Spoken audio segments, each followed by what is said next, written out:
अथ श्री साई सच्चरित्र अध्याय 13। अन्य कई लीलाएं, रोग निवारण, भीमाजी पाटिल, बाला गणपत दर्जी, बापू साहेब बूटी, आलंदी स्वामी, काका महाजनी, हरदा के दत्तोपंत। माया की अमेध शक्ति। बाबा के शब्द सदैव संक्षिप्त, अर्थपूर्ण, गूढ़ और विद्वतापूर्ण तथा समतोल रहते थे। वे सदा निश्चिंत और निर्भय रहते थे। उनका कथन था कि मैं फकीर हूँ, ना तो मेरी स्त्री है और ना घर द्वार ही। सब चिंताओं को त्याग कर मैं एक ही स्थान पर रहता हूँ, फिर भी माया मुझे कष्ट पहुँचाया करती है। मैं स्वयं को तो भूल चुका हूँ, परंतु माया को कदापि नहीं भूल सकता, क्योंकि वह मुझे अपने चक्र में फंसा लेती है। श्री हरि की यह माया ब्रह्मादि को भी नहीं छोड़ती, फिर मुझ जैसे फकीर का तो कहना ही क्या है। परंतु जो हरि की शरण लेंगे, वे उनकी कृपा से माया जाल से मुक्त हो जाएंगे। इस प्रकार बाबा ने माया की शक्ति का परिचय दिया।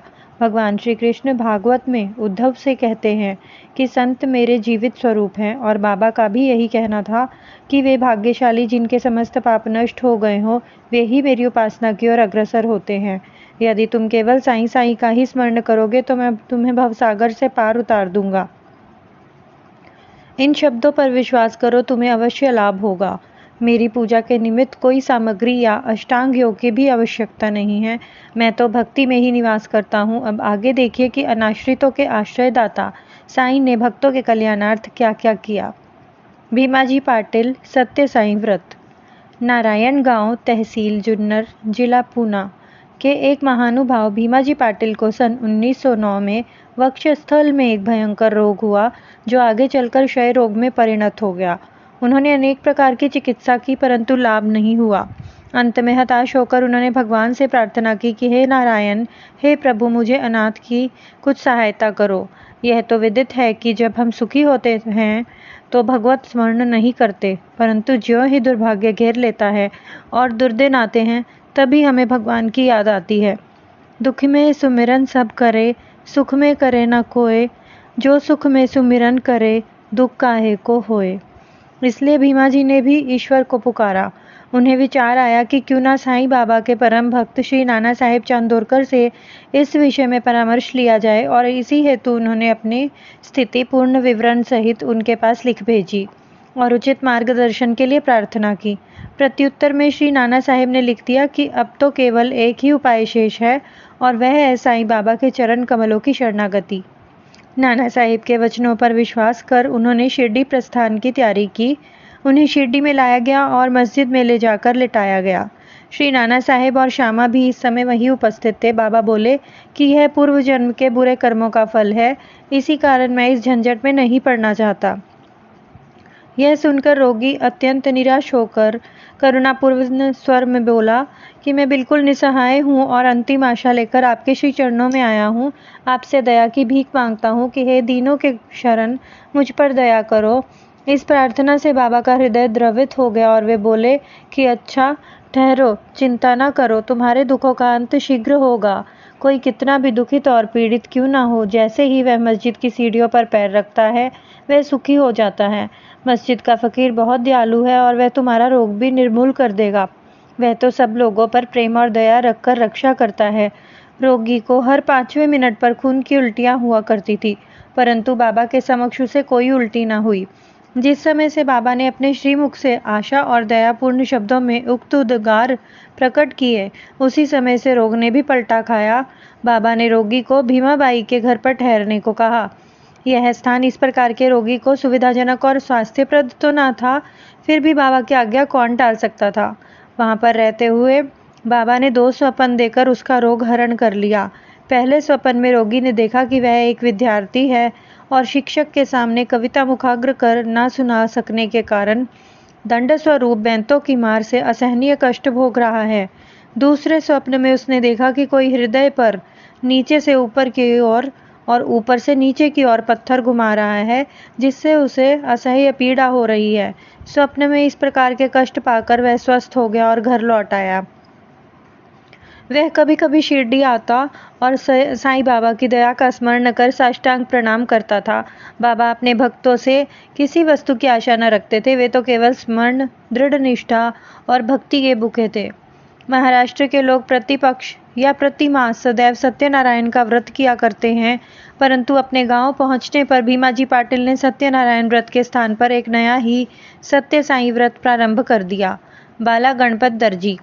एक दूसरे भक्त जिनका नाम बाला गणपत दर्जी था, एक समय जीर्ण ज्वर से पीड़ित हुए। उन्होंने सब प्रकार की दवाइयां और काढ़े लिए, परंतु इससे उनको कोई लाभ न हुआ। जब ज्वर तिल मात्र भी घटा नहीं तो वे शिरडी दौड़े आए और बाबा के श्री चरणों की शरण ली। बाबा ने उन्हें विचित्र आदेश दिया कि लक्ष्मी मंदिर के पास जाकर एक काले कुत्ते को थोड़ा सा दही और चावल खिलाओ। वे यह समझ ना सके कि इस आदेश का पालन कैसे करें। घर पहुंचकर चावल और दही लेकर वे लक्ष्मी मंदिर पहुंचे, जहां उन्हें एक काला कुत्ता पूंछ हिलाते हुए दिखा। उन्होंने वहां चावल और दही उस कुत्ते के सामने रख दिया, जिसे वह तुरंत ही खा गया। इस चरित्र की विशेषता का वर्णन कैसे करूं कि उपयुक्त क्रिया करने के मात्र से ही बाला दर्जी का स्वर हमेशा के लिए जाता रहा। बापू साहेब बूटी। श्रीमान बापू साहेब बूटी एक बार अम्लपित्त के रोग से पीड़ित हुए।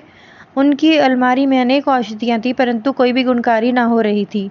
बापू साहेब अम्लपित्त के कारण अति दुर्बल हो गए और उनकी स्थिति इतनी गंभीर हो गई कि वे अब मस्जिद में जाकर बाबा के दर्शन करने में भी असमर्थ थे। बाबा ने उन्हें बुलाकर अपने सम्मुख बिठाया और बोले, सावधान, अब तुम्हें दस्त न लगेंगे। अपनी उंगली उठाकर फिर कहने लगे, उल्टियां भी अवश्य रुक जाएंगी। बाबा ने ऐसी कृपा की कि रोग समूल नष्ट हो गया और बूटी साहेब पूर्ण स्वस्थ हो गए। एक अन्य अवसर पर भी वे हैजा से पीड़ित हो गए। फलस्वरूप उनकी प्यास अधिक तीव्र हो गई।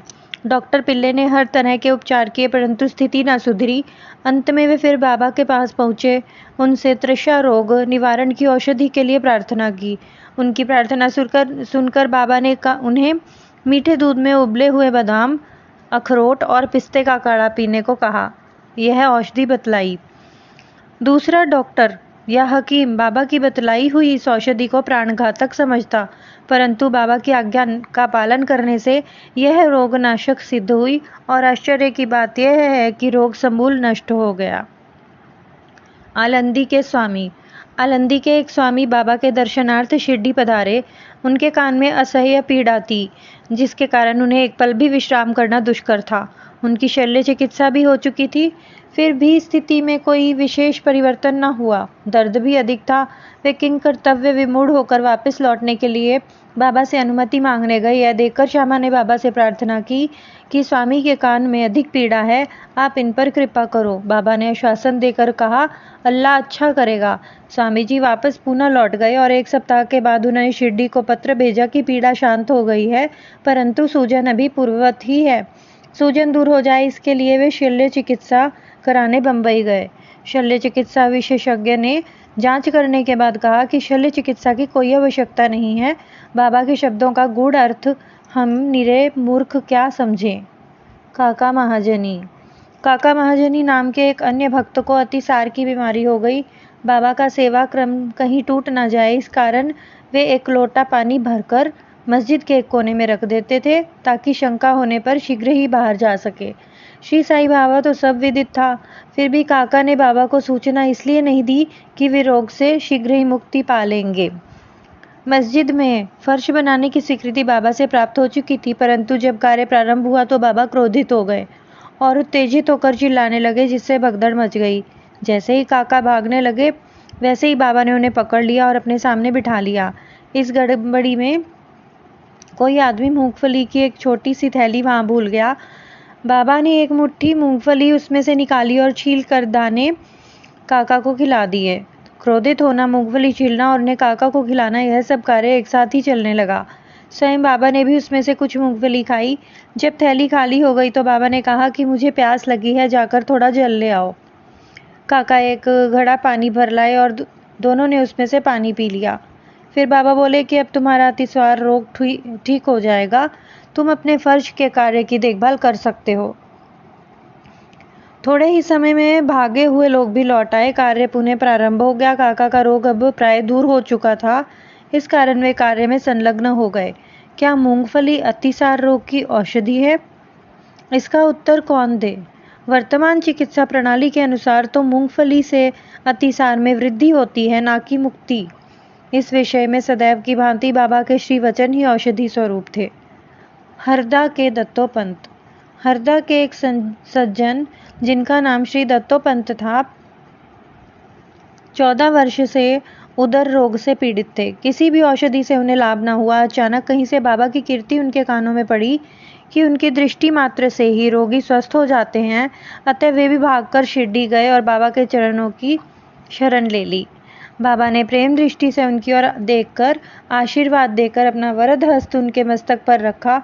आशीष और उदी प्राप्त कर वे स्वस्थ हो गए तथा भविष्य में उन्हें फिर कभी भी पीड़ा नहीं हुई।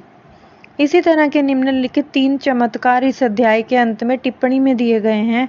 माधवराव देशपांडे बवासीर रोग से पीड़ित थे। बाबा की आज्ञानुसार सोनामुखी का काढ़े का सेवन करने से वे निरोग हो गए। 2 वर्ष पश्चात उन्हें पुनः वही पीड़ा उत्पन्न हुई। बाबा से बिना परामर्श लिए वे उसी काढ़े का सेवन करने लगे। परिणाम यह हुआ कि रोग अधिक बढ़ गया, परंतु बाद में बाबा की कृपा से शीघ्र ही ठीक भी हो गया। दूसरी कथा है काका महाजनी के बड़े भाई गंगाधर पंत की। उनको कुछ वर्षों से सदैव उदर में पीड़ा बनी रहती थी। बाबा की कीर्ति सुनकर वे शिरडी आए और आरोग्य प्राप्ति के लिए प्रार्थना की। बाबा ने उनके उदर को स्पर्श कर कहा, अल्लाह अच्छा करेगा। इसके पश्चात तुरंत ही उनकी उदर पीड़ा मिट गई और वे पूर्णतः स्वस्थ हो गए। श्री नाना साहेब चंदोरकर को भी एक बार उदर में बहुत पीड़ा होने लगी। वे दिन रात मछली के समान तड़पने लगे। डॉक्टरों ने अनेक उपचार किए, परंतु कोई परिणाम न निकला। अंत में वे बाबा की शरण में आए। बाबा ने उन्हें घी के साथ बर्फी खाने की आज्ञा दी। इस औषधि के सेवन से वे पूर्णतः स्वस्थ हो गए।